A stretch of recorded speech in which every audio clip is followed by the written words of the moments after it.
अंधेरा, एक ऐसा घुप अंधेरा जो सिर्फ आंखों को ही नहीं बल्कि रूह को भी अंधा कर दे। इस अंधेरे को चीरती हुई सिर्फ एक आवाज आ रही थी, बारिश की तेज बूंदों की और दूर बजते एम्बुलेंस के सायरन की, और फिर एक छोटी सी बच्ची की दबी हुई चीख, पापा। इसके बाद एक कान फाड़ देने वाला धमाका और सब कुछ हमेशा के लिए खामोश हो गया। ये कोई कहानी नहीं है, ये उस खौफनाक रात का सच है जिसने पूरे भारत को झकझोर कर रख दिया था। आज से ठीक 3 महीने पहले मुंबई के दिल में एक ऐसा भयंकर सीरियल ब्लास्ट हुआ था जिसमें 250 से ज्यादा बेगुनाह भारतीय मारे गए थे। उस मलबे के बीच मौत के उस खामोश तांडव में भारत की खुफिया एजेंसी रॉ का एक अंडरकवर एजेंट भी मौजूद था। उसका कोड नेम था कबीर। कबीर कोई आम एजेंट नहीं था, वो रॉ की ब्लैक ऑप्स यूनिट का सबसे खतरनाक, सबसे स्मार्ट और खामोश शिकारी था। उस रात रेस्क्यू ऑपरेशन के दौरान मलबे के नीचे से कबीर ने एक 7 साल की बच्ची की लाश निकाली थी। उस बच्ची के हाथ में एक आधी जली हुई खून से सनी गुड़िया थी। वो गुड़िया आज भी कबीर की डेस्क पर रखी थी।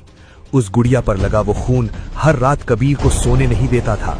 वो चीखें उसके दिमाग में हथौड़े की तरह बजती थीं। कबीर के दिल में एक ऐसी आग सुलग रही थी जिसे सिर्फ एक ही चीज बुझा सकती थी, इंतकाम।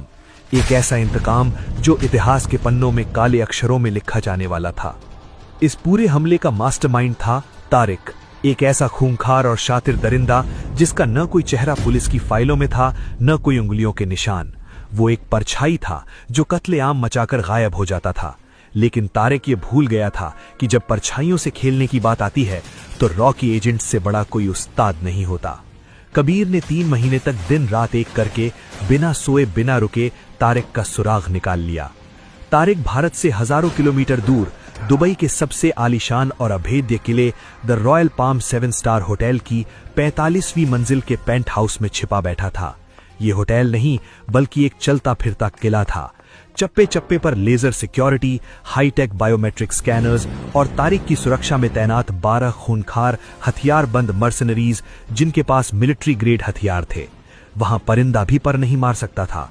तारिक उस पेंट हाउस में बैठकर भारत पर एक और बड़े और खौफनाक हमले की प्लानिंग कर रहा था। दिल्ली के साउथ ब्लॉक में एक सीक्रेट वॉर रूम में मीटिंग हुई। कबीर को सीधा और खौफनाक आदेश मिला, तारिक हमें चाहिए जिंदा, बिना एक भी गोली की आवाज के, बिना दुबई पुलिस को भनक लगे। उसे वहां से उठाओ और भारत की जमीन पर घसीट कर लाओ। लेकिन याद रहे कबीर, ये एक डिनायबल ऑपरेशन है। अगर तुम पकड़े गए तो भारत सरकार तुम्हें पहचानने से साफ इंकार कर देगी। तुम अपने दम पर हो। इस नामुमकिन मिशन का नाम रखा गया ऑपरेशन मिडनाइट स्नैच।